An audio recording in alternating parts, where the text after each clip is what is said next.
"It's showtime," I said as I touched my magic ring. My street clothes flashed red and became the gaudy outfit of a circus ringmaster. Beside me, my companions appeared from nowhere. In a puff of green vapor, there was the Green Fairy. A rush of cold wind, and enter the Ice Queen. A gout of flame heralded Original Cinder, the new guy. "What's the story?" Green Fairy asked.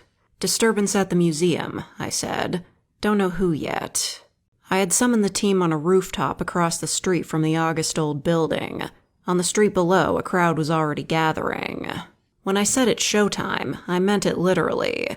This city is full of heroes and villains, has been ever since the Noodle incident, and there are new ones practically every month. But most of them are... well, they're silly. I think everyone knows on an unconscious level that any kind of real high-stakes fight would cause carnage that nobody wants. So the villains pull their punches, and as a courtesy, we do too. Don't get me wrong, people get hurt. We're all lucky that the dental dame can regrow anyone's lost teeth. But I don't think anyone's been forced out of the game due to an injury yet. And that's what it is, a game. The cat burglar steals pets, but keeps them comfortable and happy until we show up to save the day. The maestro steals the world's largest flute, we trade blows, and everything is back to normal by supper. Maybe a few windows get broken, but by and large the citizens get a good show, and they've come to expect that they'll never be in real danger. Which is why Original Cinder makes me nervous. I don't think he grasped the kayfabe of it all. We dropped in through a skylight. They're designed to be open from outside now. It's more practical than smashing through them every time. In the main hall, a few security guards stumbled around or leaned against marble pillars in a daze. The visitors and the rest of the staff had fled to the other wings. A guard smiled at us with a drunk expression and slurred something about pretty colors. From the shadows, someone shouted, "Anesthetic grenade," as something small was thrown toward us. Ice Queen encased the projectile in ice even as it started to dispense a hissing jet of gas. A rough chunk of ice hit the floor, with the disabled grenade partially sticking out. She glanced at me with a grin. The Surgeon General. This would be fun. He stepped from the shadows, dressed incongruously in a white lab coat over a military uniform. "You'll not stop me this time, Ringmaster. I've planned this operation with surgical precision." Yes, we are that corny. Trust me, the civilians love it. He came at me swinging a bone saw, telegraphing his attack. I blocked with my baton and cracked my whip to drive him back. Green Fairy shot her vapors at him. He dodged out of the way and wrapped her up with a bandage bomb, leaving her looking like a mummy as she struggled with the surgical gauze. Ice Queen tried to cast another cold front, but she was grappled from behind by Surgeon General's minion, Night Nurse.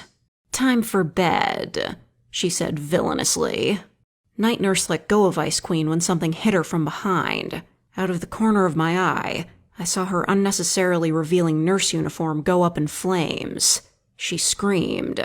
Ice Queen whirled and immediately conjured a gust of cool air to save her opponent, but a jet of flame, so hot I could feel it across the room, hit the nurse again. Night Nurse was knocked to the floor. "That's enough!" I yelled as I ran over, but another fireball hit her. It finally stopped when Ice Queen trapped Original Cinder's hands in blocks of ice. I could tell it was bad. Her clothes were mostly charred. I could smell burning meat as I checked for a pulse. Surgeon General shoved me away and got to work. I've never seen him move so deftly, with speed and precision and utter self-assuredness even as worry beaded his face with sweat. He checked her pulse, breathing, pupillary response. He gave her injections of something. I don't know what. Night Nurse whimpered, sighed, and stopped moving. For a minute longer, Surgeon General didn't move either. Then he stood up. He looked at me. Did he blame me? I did. I recruited the kid. Thought I could manage him. Faster than I could blink, I had a syringe sticking out of my chest. "Temporary paralytic," Surgeon General said in a voice that was lower and colder than I've ever heard from him. Harmless at this dosage.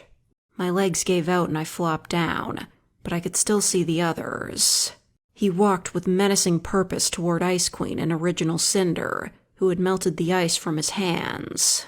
Both shot their elemental attacks at him. He blocked both with a pair of defibrillator paddles he produced from his coat.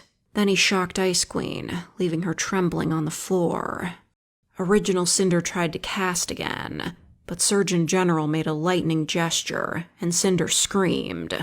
4 smoking fingers dropped at their feet, and Surgeon was holding a bloody scalpel.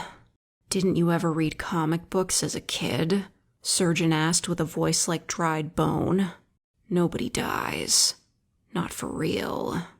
Cinder backed up and raised his other hand for an attack, but Surgeon was faster. He swiped that scalpel under Cinder's arm, which went limp from the elbow down. "Here's an anatomy lesson," he said. "The arm is innervated by the brachial plexus, located in the shoulder." He slipped behind Cinder, who grabbed at his paralyzed arm with his mutilated one in uncomprehending distress. "Here's another anatomy lesson.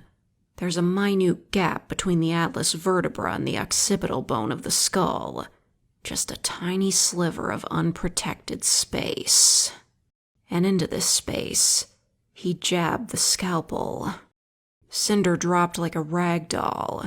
Green Fairy screamed as she worked to get free of the last few bandages binding her. "He'll live," Surgeon said as he strode past me toward the exit. I took an oath. "First, do no harm."